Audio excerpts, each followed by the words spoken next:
Hello friends, welcome to இது நம்ம சமையலறை. இன்றைக்கி நம்ம சமையலறையில் ஜாலர் ரொட்டி எப்படி செய்கிறதுன்னு தான் பார்க்க போகிறோம்.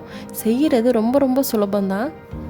இதுக்கு முன்னாடி நம்மளோட சேனலை சப்ஸ்கிரைப் பண்ணிடுங்க, கூட இருக்கிற பெல் ஐக்கானையும் ப்ரெஸ் பண்ணிடுங்க. ஜாலர் ரொட்டி செய்கிறதுக்கு ஹாஃப் மூடி தேங்காவை திருவி எடுத்திருக்கேன். இதில் 4-5 சின்ன வெங்காயமும் 1 டீஸ்பூன் பெருஞ்சீரகம் சேர்த்துக்கணும். முழு பெருஞ்சீரகமும் சேர்த்துக்கலாம், தூளும் சேர்த்துக்கலாம். நான் இன்றைக்கி 1 டீஸ்பூன் பெருஞ்சீரக தூள் சேர்த்துருக்கேன். இதை எல்லாத்தையுமே கொரப்பாக மிக்சியில் அரைச்சி எடுத்துக்கணும். இப்போது இந்த மாதிரி எல்லாத்தையும் மிக்சியில் அரைச்சதுக்கு அப்புறமா இதை ஃபில்டர் பண்ணி எடுத்துக்கணும். இப்போது அரைச்ச தேங்காயிலேருந்து ஃபஸ்ட்டு பால் செகண்ட் பால் ரெண்டுமே எடுத்து வச்சுருக்கேன். இந்த மாதிரி தனித்தனியாக எடுத்துக்கணும், எல்லாத்தையும் ஒன்றா எடுத்துடக்கூடாது. ஏன்னா மாவு தண்ணியாகிடும் நம்ம அதிகமாக தண்ணி சேர்த்துட்டோன்னா. இப்போது ஒரு மிக்சி ஜாரில் நான் 2 முட்டை சேர்த்துருக்கேன். இன்றைக்கி ஜாலர் பரோட்டாக்கு முட்டை உங்களுக்கு கணக்கு கிடையாது, 2, 3, 1 கூட சேர்த்துக்கலாம், உங்கள் விருப்பம்தான். இப்போது 2 முட்டை சேர்த்ததுக்கப்புறமா 1 கப்பு மாவு சேர்த்துக்கிறேன்.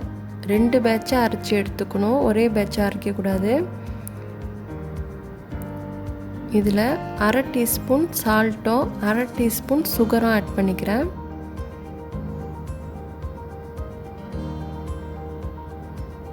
இதோட நம்ம எடுத்து வச்சிருந்த ஃபஸ்ட்டு தேங்காய் பாலை இதில் ஆட் பண்ணிக்கிறேன். தேங்காய் பால் ஆட் பண்ணதுக்கப்புறமா இதை லைட்டாக மிக்ஸ் பண்ணி பார்த்துக்கோங்க. மிக்ஸ் பண்ணி பார்த்துட்டு மாவு எந்த அளவுக்கு திக்காக இருக்கா, தண்ணியாக இருந்தால் நீங்கள் இன்னும் கொஞ்சம் பால் சேர்த்துட்டு இதை நல்லா அரைச்சி எடுத்துக்கணும். இந்த மாதிரி கட்டிலாம் எதுவுமே இல்லாமல் அரைச்சதுக்கப்புறமா ஒரு ஃபில்டர் வச்சு ஃபில்டர் பண்ணி மாவை எடுத்துக்கணும்.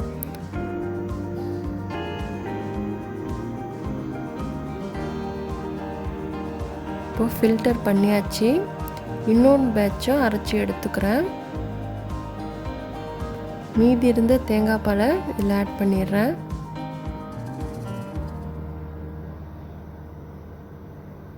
தேங்காய் பால் சேர்த்ததுக்கப்புறமா இன்னும் 1 கப்பு மாவையும் இதில் ஆட் பண்ணிடுறேன்.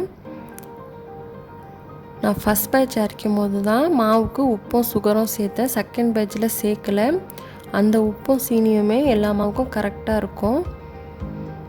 இப்போ இதை ஒரு ஸ்பூனை வச்சு மிக்ஸ் பண்ணிவிட்டு கட்டிகள்லாம் எதுவுமே இல்லாமல் நல்லா அரைச்சி எடுத்துக்கணும். மாவு மைதா தோசை பக்குவத்தில் இருக்கணும், ரொம்ப கெட்டியாகவும் இருக்கக்கூடாது, அதே நேரத்தில் ரொம்ப திக்காகவும் இருக்கக்கூடாது.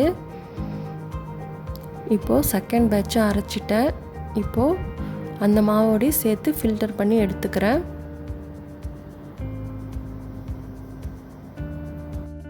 மாவை கண்டிப்பாக ஃபில்டர் பண்ணிவிட்டு தான் ஜாலர் ரொட்டி நீங்கள் வீசி எடுக்கணும்.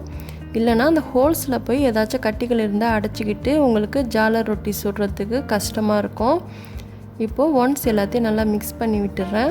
மாவு இந்த பக்குவத்தில் தான் இருக்கணும், ரொம்ப கெட்டியாகவும் இருக்கக்கூடாது, ரொம்ப தண்ணியாகவும் ஆகிடக்கூடாது.